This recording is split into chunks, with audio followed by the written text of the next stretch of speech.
Assalamualaikum warahmatullahi wabarakatuh. Apa kabar sobat Sopter semuanya? Semoga kalian semua dalam keadaan sehat jasmani dan rohani, tidak kekurangan satu apapun. Oke, kita mulai saja ceritanya. Bab 3753 sampai bab 3756. Jangan khawatir, putra suci ketiga, saya mengetahuinya dengan baik. Gong Qianqiu tidak hanya tidak memiliki kekhawatiran sedikit pun, tetapi juga sangat memperhatikannya, menantikan pertemuan dengan putra suci yang agung. Seperti wanita, 7 emosi dan 6 keinginan kendo. Bukankah ini mengenai moncong senjatanya? Keterampilan menawan pemimpinku akhirnya mulai digunakan. Mendengar hal ini, Gong Qianqiu mau tidak mau mengangkat sudut mulutnya sedikit. Gong Qianqiu mengikuti putra suci ketiga ke kediaman putra suci agung dengan penuh semangat. Sekitar setengah jam kemudian, semua orang sampai di hutan bambu. Tak jauh dari situ ada loteng yang terbuat dari bambu ungu. Mungkin karena dipelihara oleh kayanya energi spiritual di reruntuhan Kunlun, bambu ungu di sini sangat tebal, setebal cincin.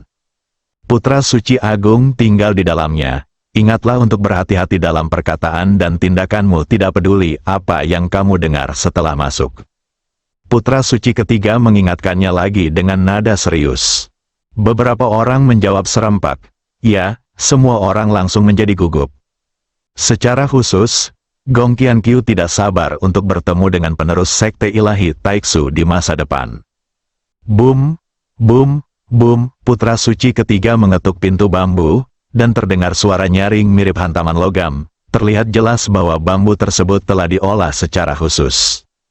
Ini anak ketiga, cepat masuk, ku dengar kamu terluka. Terdengar suara yang sangat magnetis, yang sepertinya memiliki kekuatan sihir yang tak terlukiskan, membuat orang ingin mabuk. Suaranya saja sudah bisa mempengaruhi kewarasan seseorang. Terlalu kuat, Gong Qianqiu semakin menantikannya. Saat semua orang berpikir liar, pintu bambu perlahan terbuka, dan sesosok tubuh muncul di depan semua orang. Pria itu berusia sekitar awal 30-an, tingginya sekitar 1,9 meter, tinggi, kuat, dan sangat tampan. Seperti dewa, tubuhnya membawa aura yang kuat, membuat seluruh penonton kewalahan. Setelah Gong Qianqiu dan yang lainnya melihatnya, mereka merasa tubuh mereka akan meledak. Gong Qianqiu awalnya mengira bahwa putra suci agung paling tidak sedikit lebih kuat daripada putra suci ketiga. Hasilnya tidak terduga, putra suci agung secara langsung satu tingkat lebih tinggi dari putra suci ketiga. Itu sepenuhnya berada di level lain, terlalu kuat. Gong Qianqiu tampak seperti baru saja melihat dunia. Saya ingin memeluk kaki putra suci agung lebih erat lagi. Ini yang dia inginkan. Wajah putra suci ketiga membeku, dan dia buru-buru menjelaskan, putra suci yang agung. Ini semua adalah orang-orang yang baru saja datang dari dunia sekuler. Putra suci agung melihat sekeliling, dengan senyuman di wajahnya. Setiap orang juga mengamati putra suci agung. Gong Qianqiu hanya merasa begitu kuat dan kehilangan kesadaran sesaat. Kamu memiliki bakat yang bagus. Aku bisa memberimu beberapa petunjuk ketika aku punya waktu.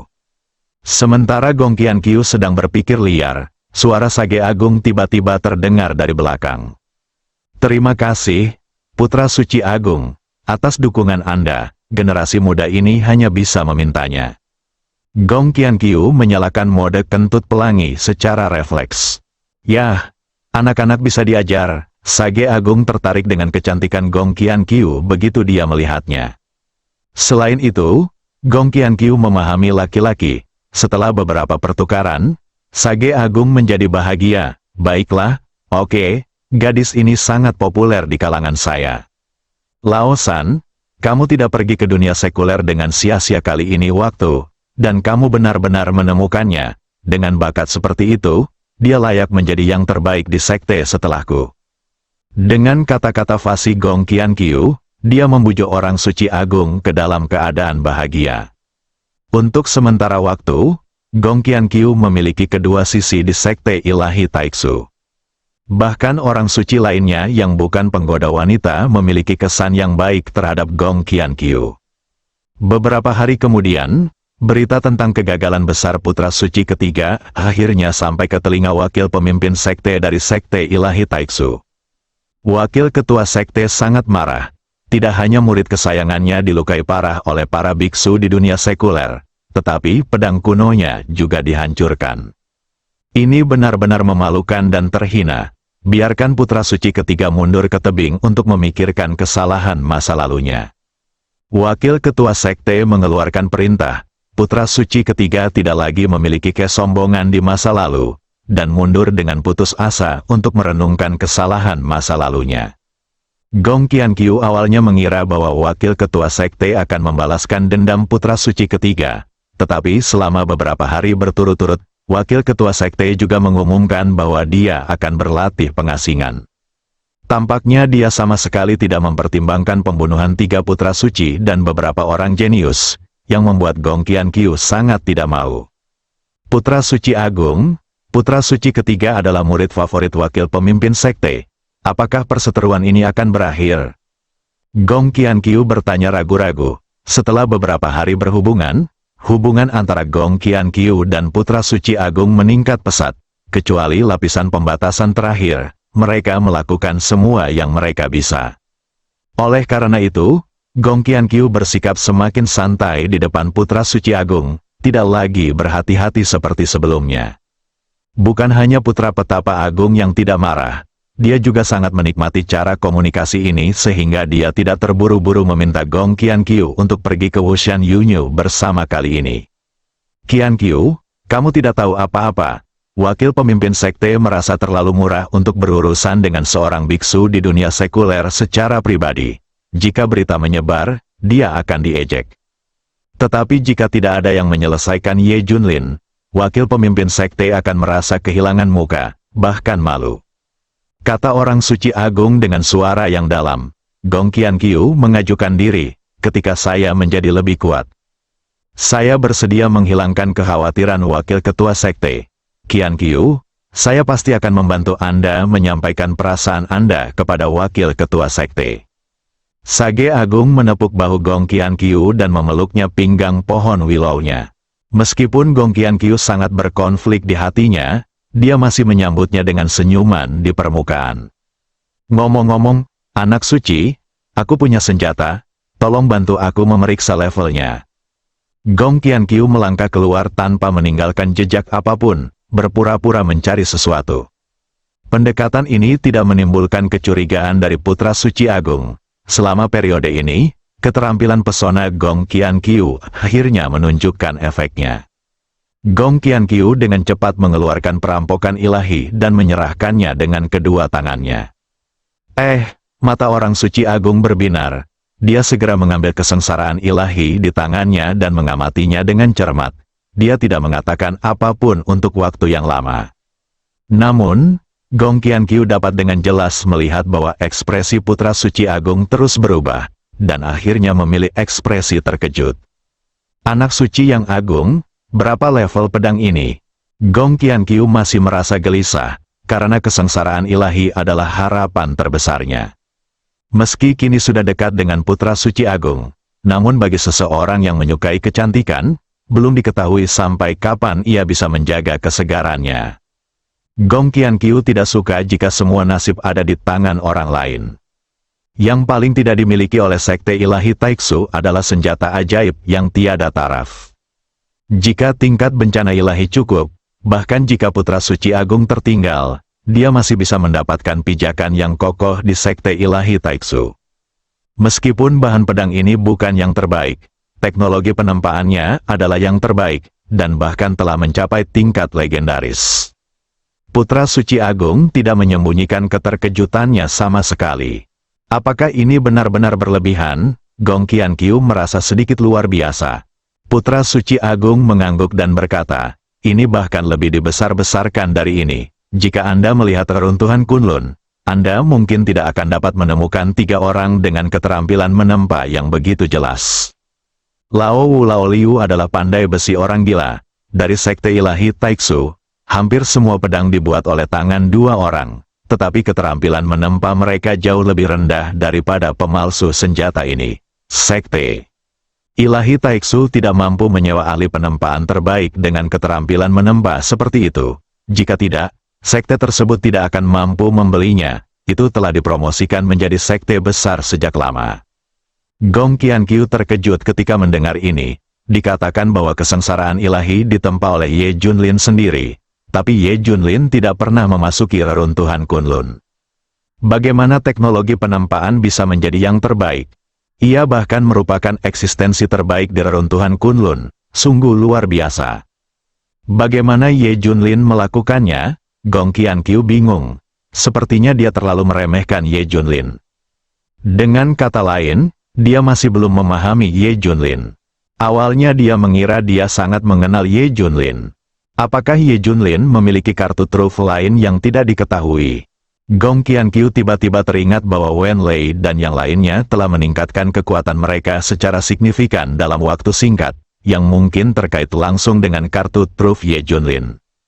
Bagaimanapun, Ye Junlin sudah lama curiga terhadap Xiao Feng saat itu, dan dia mungkin tidak menjelaskan semuanya dengan jelas kepadanya, sehingga informasi yang dia terima menjadi tidak lengkap. Tentu saja, kemungkinan lain tidak dikesampingkan. Bencana ilahi sama sekali tidak dilakukan oleh Ye Junlin sendiri, tetapi senjata ilahi yang diperoleh secara kebetulan. Adapun Ye Junlin, dia mengatakan bahwa dia membangunnya sendiri, tetapi dia tidak bisa menyembunyikannya dari orang lain, untuk mencegah orang lain mengingininya. Meskipun Ye Junlin sangat mengundang, semua pejabat senior divisi penindasan mengira pedang ini adalah senjata ajaib yang tiada taraf. Saya khawatir ada kemungkinan besar hal ini terjadi. Pikir Gong Qiankyu dalam benaknya. Ye Junlin secara alami memahami alasan mengapa seorang pria tidak bersalah dan menyembunyikan batu giok, dan spekulasi semacam ini lebih sejalan dengan logika biasa. Anak suci yang agung, apakah bahan yang buruk membuktikan bahwa pedang ini tidak dapat mencapai tingkat keanggunan? Gong Qiankyu terus bertanya dengan ragu-ragu. Gong Qiankyu cukup gugup. Dia memiliki harapan yang tinggi terhadap kesengsaraan ilahi. Ini adalah kartu truf terbesarnya untuk memasuki sekte ilahi Taiksu. Jika tidak berhasil, sama sekali tidak ada gunanya. Gong Qiankyu sangat gugup sesaat. Ini merupakan pukulan besar bagi rencananya. Bukan itu masalahnya, Putra Suci Agung melambaikan tangannya dan berkata, keterampilan menempa yang ekstrim dapat menutupi kekurangan material. Jika pedang ini dipelihara oleh energi spiritual, itu pasti akan menjadi senjata ajaib yang tiada taranya. Saya akan membiarkan wakil ketua sekte melihatnya. Mari kita buat keputusan lagi. Qiankyu, Anda telah memberikan kontribusi yang besar. Gong Qiankyu juga sangat senang mendengar apa yang dikatakan Sage Agung. Jika dia benar-benar dapat memasukkan bencana ilahi menjadi senjata ilahi tingkat atas, maka dia akan dianggap sebagai kontributor besar bagi sekte ilahi Taiksu. Ditambah dengan berkah hubungan dengan Putra Suci Agung, sudah dekat untuk langsung memasuki eselon atas sekte tersebut. Untuk bisa mencapai level tersebut hanya dalam beberapa hari saja tidaklah berlebihan. Kuncinya adalah begitu Anda benar-benar melangkah ke eselon atas absolut, Anda akan dapat secara sah menikmati sumber daya budidaya terbaik dalam sekte tersebut. Mengandalkan orang lain pada akhirnya merupakan tanda inferioritas, dan ambisi Gong Qiankyu lebih dari itu. Kalau begitu aku akan berterima kasih karena telah merekomendasikanku. Gong Qiankyu berkata dengan manis, menyandarkan kepalanya di dada Sage Agung. Putra Suci Agung langsung gembira dan berkata sambil tersenyum, Anda dan saya tidak perlu mengucapkan kata-kata yang begitu belak-belakan. Tanpa basa-basi lagi, saya akan membawanya ke sekte senior untuk mendapatkan penghargaan, dan kemudian saya akan mendorong Anda ke panggung. Yah, semuanya, itu semua tergantung padamu. Suara manis Gong Qiankyu semanis sutra, dan Putra Suci Agung merasa tulangnya akan mati rasa. Setelah beberapa saat penuh kelembutan, Putra Suci Agung menerima kesengsaraan ilahi dengan kepuasan dan menuju ke aula pertemuan sekte ilahi Taiksu. Wakil Master Sekte Yin Suejian duduk di kursi naga emas di platform tinggi di tengah, sementara pejabat senior inti lainnya duduk sesuai dengan status mereka. Wakil Guru Sekte, pedang ini disebut kesengsaraan ilahi. Pedang ini diberikan kepada saya oleh Gong Qiankyu, bibit budidaya yang dibawa oleh putra suci ketiga dari dunia sekuler. Putra Suci Agung berhenti dan melanjutkan, tapi sekarang dia telah dibawa ke rumahku, murid. Keterampilan menempa pedang ini jauh di luar jangkauan kedua saudara lelakiku, jadi aku bersedia menjadi lebih rendah. Itu benar, bahkan di seluruh reruntuhan Kunlun, hanya ada sedikit yang bisa cocok dengan keterampilan menempa seperti itu. Putra suci kelima dan 6 putra suci adalah orang pertama yang menyatakan pendirian mereka. Bagaimanapun, mereka adalah otoritas dalam penempaan senjata Sekte Taiksusen. Ini benar-benar sebuah mahakarya. Pedang ini dapat membantu Sekte Ilahi Taiksu mencapai tingkat yang lebih tinggi. Saya tidak menyangka akan ada senjata ajaib seperti itu di dunia sekuler. Itu benar-benar membuka mata saya. Semua orang mengungkapkan apresiasi mereka atas kesengsaraan ilahi, ulasan bagus, putra suci agung juga semakin tersenyum di wajahnya. Bencana ilahi akhirnya diteruskan ke Yin Suejian. Dia mengamatinya dengan cermat dan terkejut. Jika pedang ini dihangatkan dan dipelihara dalam pembuluh darah spiritual, itu pasti akan menjadi pedang yang tiada taranya dalam beberapa tahun. Pada saat itu, status Sekte Ilahi Taiksu kita di reruntuhan Kunlun akan semakin tinggi. Yin Suejian mengangkat kepalanya dan tertawa.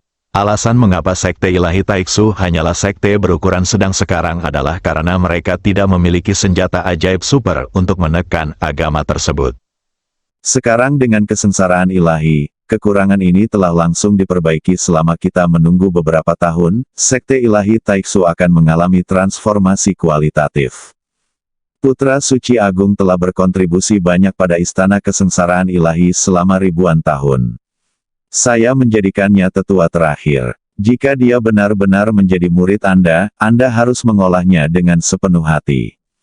Adapun waktu retret 3 putra suci, itu juga dapat dipersingkat dengan tepat. Kamu tidak keberatan, kan? Yin Suejian bertanya dengan suara yang dalam. Semua orang berkata serempak.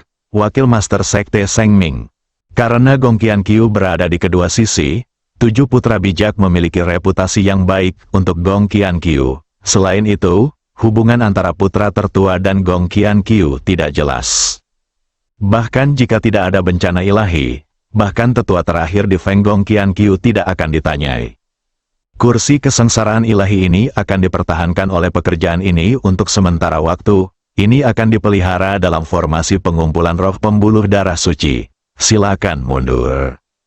Yin Suejian merasa seolah-olah dia telah menemukan harta karun. Dia merasa bahwa yang agung kebangkitan Sekte Ilahi Taiksu sudah dekat. Putra Suci Agung juga puas dengan ambisinya. Gong Qiankyu mendapatkan keinginannya dan disebut sebagai penatua, naik ke puncak. Dia juga bisa menunjukkan penampilan heroiknya di hadapannya. Putra Suci Agung kembali ke rumah bambu dan melihat Gong Qiankyu mondar-mandir di hutan bambu, tampak sedikit gelisah. Putra Suci Agung, kamu akhirnya kembali.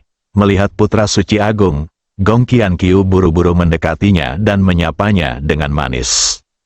Putra Suci Agung mengambil keuntungan dari situasi ini dan memeluk pinggang Gong Qiankyu, menggoyangkan rambut gimbal kecilnya dengan kuat, dan berkata sambil tersenyum, kamu merindukanku, yang tampan, aku akan menjadikanmu tetua terakhir dari Dewa Taiksu Sekte. Bencana ilahi itu telah secara resmi diambil oleh wakil ketua sekte untuk dipelihara oleh pembuluh darah suci. Saya yakin itu akan menjadi senjata ajaib yang tiada taranya dalam beberapa tahun. Tetua terakhir, Gong Qiankyu sangat luar biasa terkejut. Namun ada ekspresi sedikit kecewa di wajahnya, yang membuatku merasa kasihan padanya. Putra Suci Agung buru-buru membujuk. Bukankah ini baru permulaan? Ketika kekuatanmu meningkat, statusmu secara alami akan meningkat, tidak peduli seberapa buruknya. Ketika aku mengambil alih Sekte Ilahi Taiksu, aku tidak akan melakukannya, bahkan mencoba menjadikanmu wakil pemimpin sekte. Tidak. Bagaimana menurutmu? Permainan ini cukup bagus untukmu.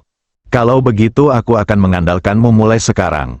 Gong Qiankyu sangat gembira, tapi kemudian dia berkata dengan ekspresi agak kecewa di wajahnya. tetapi bagaimana kita dapat dengan cepat meningkatkan kekuatan kita. Bukankah kamu memiliki akar spiritual dan tulang spiritual yang memangsa? Aku akan memberimu 3 pembuluh darah ilahi sebagai hadiah dan memberimu beberapa materi surgawi dan harta duniawi. Putra Suci Agung berkata sambil tersenyum. Apakah kamu puas sekarang, cantik? Sangat puas. Gong Qianqiu berseri-seri dengan gembira, dan bahkan tidak begitu tahan terhadap tangan nakal Sage Agung. Setelah beberapa kelembutan, Gong Qianqiu datang langsung ke 3 pembuluh darah dewa. Seperti yang diharapkan dari sekte besar di reruntuhan Kunlun, pembuluh darah spiritual sebesar ini akan dihargai seperti yang dijanjikan. Gong Qianqiu tidak lagi ragu-ragu sama sekali dan dengan cepat mulai menggunakan teknik melahap yang ekstrim. Energi spiritual di reruntuhan Kunlun cukup dan murni, dan kekuatan Gong Qianqiu juga terus meningkat. Luar biasa. Setelah melembutkan tubuh dengan formasi guntur, ini adalah pertama kalinya saya memiliki kesempatan untuk menyerap kekuatan pembuluh darah spiritual berskala besar. Gong Qianqiu dengan rakus melahap energi spiritual, dan energi di tubuhnya juga meningkat pesat. Selama 3 hari berikutnya, Gong Qianqiu menghabiskan hampir seluruh waktunya berlatih tanpa makan atau tidur, dan Sage Agung tidak mengganggunya. Yin Suejian menjelaskan bahwa jika dia ingin mengkultivasi Gong Qianqiu dengan hati-hati, dia tidak bisa hanya fokus pada pengembangan emosi, bukan? 3 hari kemudian, Gong Qianqiu perlahan menghirup udara keruh dan perlahan membuka matanya. Dia dapat dengan jelas merasakan bahwa kekuatannya menjadi lebih kuat lagi. Ye Junlin, kamu akan menjadi pemimpin dan menunggu.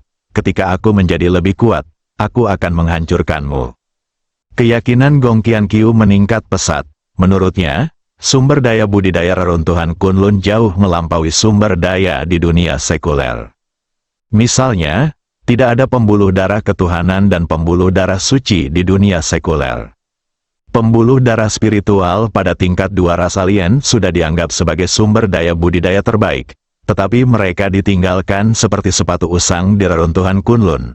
Sebagai perbandingan, kekuatannya sendiri meningkat jauh lebih cepat daripada Ye Junlin dan lainnya. Meskipun dia benar-benar ditekan oleh Ye Junlin di pertarungan sebelumnya, selama dia meningkat dengan cepat, tidak akan butuh waktu lama untuk melampaui mereka. Bersambung.